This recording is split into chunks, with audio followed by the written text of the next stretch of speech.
Saat orang miskin berpakaian lusuh, apapun yang dikatakannya pasti selalu salah. Jika orang miskin berbicara, suaranya tak pernah didengar. Bahkan ketika ia benar sekalipun, kebenarannya tenggelam di bawah suara mereka yang punya nama dan harta.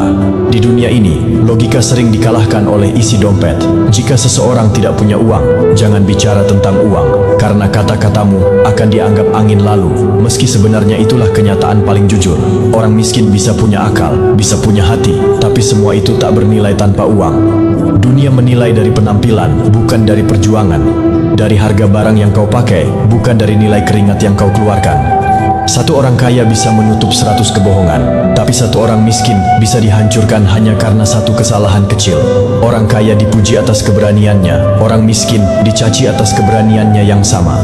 Itulah drama kehidupan nyata, ketika kebenaran bisa dibeli, dan harga manusia ditentukan oleh selembar kertas bernama uang. Uang bukan segalanya, tapi tanpa uang, segalanya bisa hilang. Harga diri, suara, bahkan kebenaran. Di dunia yang dikendalikan oleh uang, kejujuran tampak bodoh, dan kemunafikan justru tampak berkelas. Tapi ingat, uang memang bisa membeli kekuasaan, tapi tidak bisa membeli ketenangan. Uang bisa membuka pintu pengaruh, tapi tidak bisa membuka pintu surga. Jika seseorang tidak punya uang, jangan bicara tentang uang, karena setiap kata akan dianggap keluhan.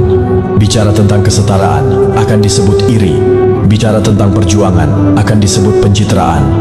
Dunia ini telah rusak bukan karena kejahatan orang jahat, tapi karena diamnya orang-orang baik yang tidak punya daya.